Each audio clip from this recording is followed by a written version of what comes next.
আজকে হচ্ছে লীলা কীর্তন। তো দেখো সকাল সকালেই ঠাকুরের পুজো কিন্তু আরম্ভ হয়ে গেছে।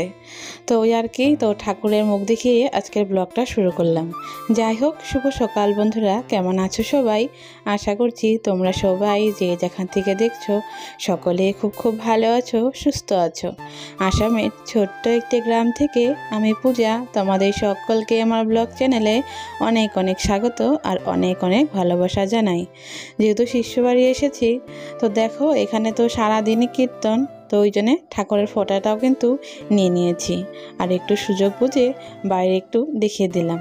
তো সবার সামনে তো আর ভিডিও করাটা সম্ভব হয়ে ওঠে না। তো দেখো এদিকে কিন্তু লীলা কীর্তন আরম্ভ হয়ে গেছে। আর এই কীর্তনগুলো না এত সুন্দর হয়েছে, মানে এই পার্টিটা না সুন্দর কীর্তন করেছে। আর এইখানে ওরা রাধাকৃষ্ণ সেজেছে, আর রাধাকৃষ্ণর যে ওই মানে খেলাগুলো সেগুলো এখানে বলে বলে দিচ্ছে এবং অঙ্গিভঙ্গি করেও দিচ্ছে, মানে খুবই ভালো লাগছিল। তো এই পার্টিটা বিশেষ করে কৃষ্ণটার কাটিংগুলো এতটা ভালো হয়েছে, মানে বলার বাইরে।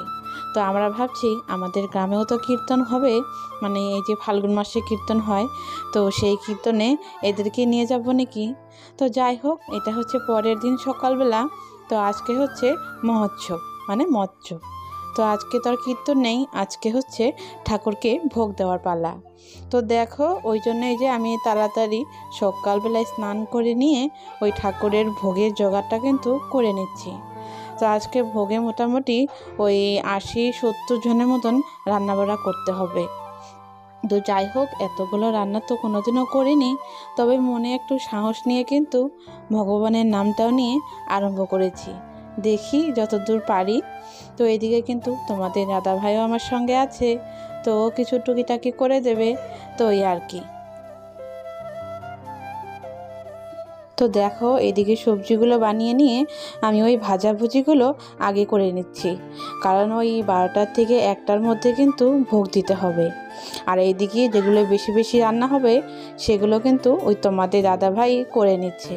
তো ওখানে বড় গ্যাসে ওই যে ডালটা বসিয়ে দিয়েছি, আর এখানে দেখো ওই 5-6 রকমের ভাজা, তো এগুলো আমি যে গ্যাসে বসে করে নিচ্ছি। তো যাই হোক, এইবারই কিন্তু প্রথম আমি এই মহোৎসবের ঠাকুরের জন্য ভোগ রান্না করছি। তো যাই হোক, ভালোই কিন্তু করতে পেরেছি। এইদিকে দেখো অন্নপ্রসাদটাও কিন্তু হয়ে গেছে, তোমাদের দাদাভাই যে অন্নটা ছেঁকে নিচ্ছে। আর ইনি হচ্ছে এই গ্রামেরই পুরোহিত মশাই। তো এনার সাথে খুব ভালো একটা সম্পর্ক হয়েছে, জানো তো, কাকু বলে ডাকি, এত আদর করেছে, মানে কি বলবো আর। তো ওই জন্যে কাকুটারও ছবিটা তুলে নিলাম তোমাদের সবাইকে দেখাবো বলে। তো এখানে ওই যে জাহা চাউলের ওই অন্ন হচ্ছে। তো এই দেখো এদিকে কিন্তু সমস্ত ভোগ রান্না কমপ্লিট, এখন শুধু ওই আটকেগুলো সাজাবো। তো এখানে ওই যে আটকেগুলো রাখা হয়েছে, আর আমি এই যে এক এক করে সমস্তগুলো কিন্তু ওই মানে প্রসাদগুলো রেডি করে নিচ্ছি, কারণ 25টা আটকে দিতে হবে। তো ওই আর কি। আর এদিকে তো তোমার 1টা থেকে 1:30 বেজেই গেছে, কারণ এতগুলো রান্না আর ছোট দিনের বেলা, কারণ এতগুলো রান্না না একসাথে করাটা খুবই অসুবিধা হয়ে পড়ে, ওই জন্য 2 সাইডে কিন্তু রান্না করা হয়েছে। তো চলো বন্ধুরা, ঠাকুরের প্রসাদগুলো সাজিয়ে নিই। তো আজকে কী কী রান্না করেছিলাম সেগুলো বলে দিই। করেছিলাম আলু ভাজা, কুমড়ো ভাজা, বেগুন ভাজা, 12 মিশালি শাক, কচু শাক, আরও নিরামিষ খেক, পনিরের রসা, আর হচ্ছে তোমার চাটনি, পায়েস, লুচি, ডাল, মানে অনেক রকমের, আমি তো ভুলেই গেছি, তাও কিছু কিছু যেটুকু মনে আছে সেটুকুই শেয়ার করে দিলাম। আর প্রত্যেকটা পাতে কিন্তু মানে পাতে একটা করে লেবু দিয়েছি, গন্ধরাজ লেবু। তো দেখো এদিকে কিন্তু মোটামুটি আমার সমস্ত পারসগুলো সাজানো হয়ে গেছে, এখন শুধু একটা একটা করে মিষ্টি দেব, তারপরে এখানে ঠাকুরের ওই জায়গায় নিয়ে যাওয়া হবে।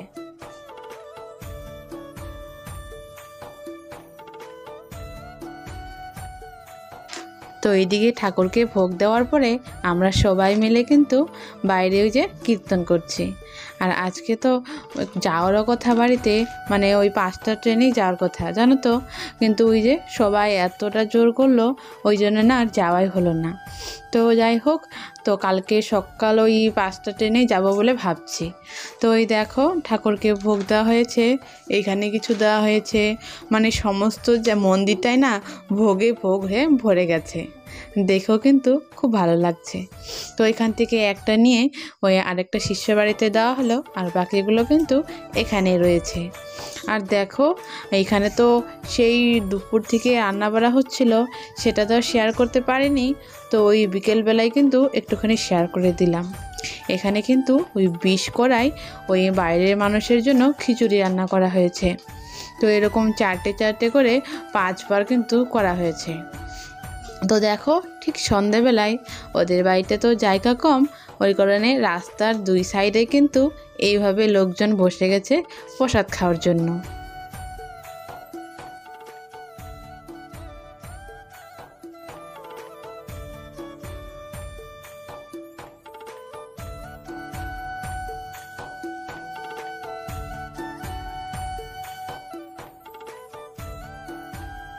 তো দেখো এটা হচ্ছে পরের দিন সকালবেলা। তো সকালে ঘুম থেকে উঠে গেছি, কারণ আজকে তো যাব। তো ভেবেছিলাম ওই 5টার সময় ট্রেন, পরে শুনি যে 5টায় না, ওই 6:30টার দিকে। তো যাই হোক, এই এখন বাজে সকাল 6টা। তো আমরা কিন্তু রেডি হয়ে গেছি, রেডি হয়ে ওই রাস্তায় দাঁড়িয়ে রয়েছি। তো এদিকে ব্যাগগুলো তোমাদের দাদা ভাই বাড়ির থেকে নিয়ে আসছে। তো দেখো ওদের বাড়িটা না ওই বেশি জায়গা নেই বলে কিন্তু ওই রাস্তাতেই কিন্তু কালকে ওই প্রসাদগুলো দেওয়া হয়েছে। তো যাই হোক, চলো এই যখন আমরা স্টেশনের দিকে যাব, আর ওদের বাড়ি থেকে না স্টেশনটা কিন্তু বেশি দূর না, ওই জন্যই আমরা হেঁটে হেঁটেই যাচ্ছি। আর কাকু কিন্তু এখনও এখানেই আছে, কাকু হচ্ছে আজকে ওই সন্ধ্যার ট্রেনে যাবে, আর আমাদের বাড়িতে ঢুকবে না, ডাইরেক্ট কাকুদের বাড়িতে যাবে বলে ওই কারণে কিন্তু আমরা একাই বেরিয়ে পড়লাম। তো চলো এইদিকে দেখো যাদের বাড়িতে এসেছিলাম ও আর এই যে তোমাদের দাদা ভাই আগে আগে যাচ্ছে, আর পেছন সাইডে আমি আর বাবলি। মানে এই জায়গাটা না খুবই সুন্দর, মেন রাস্তার সাথেই বাড়ি, আর 2 সাইড দিয়ে খুবই ঘন জনবসতি। তো যাই হোক, আর জায়গাটার নাম তো বলেইছিলাম টংলা। তো যাই হোক, আমরা কিন্তু স্টেশন পেয়েও গেছি। তো দেখো আসার সাথে সাথেই কিন্তু ট্রেনটাও চলে এসছে, ওই জন্য আর বেশি ভিডিও করতে পারিনি।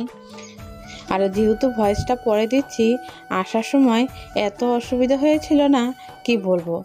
এই ট্রেনটা না ডাইরেক্ট ওই আমাদের বাড়ির যে স্টেশনটা, মানে বাড়ির সামনে যে স্টেশনটা, সেখানে যায় না, মানে মাঝখানে বদলি হয়ে আরেকটা ট্রেনে উঠতে হয়।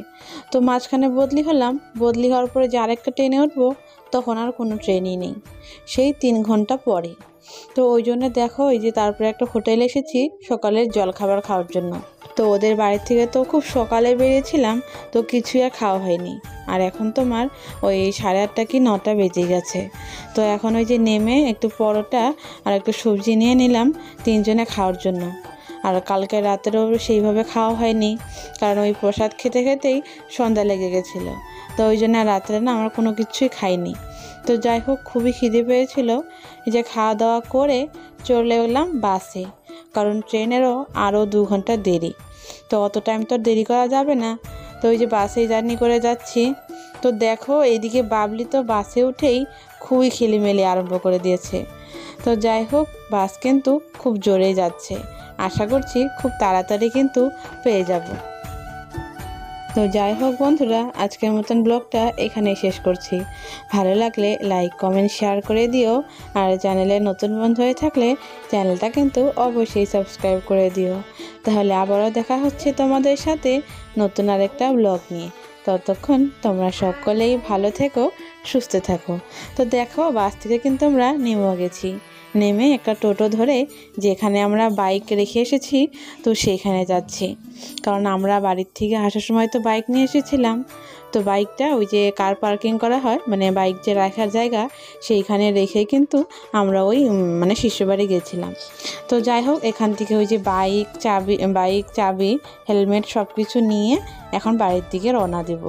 তাহলে আজকের মতন বিদায় নিচ্ছি, আবার দেখা হচ্ছে তোমাদের সাথে আরেকটা ব্লগ নিয়ে।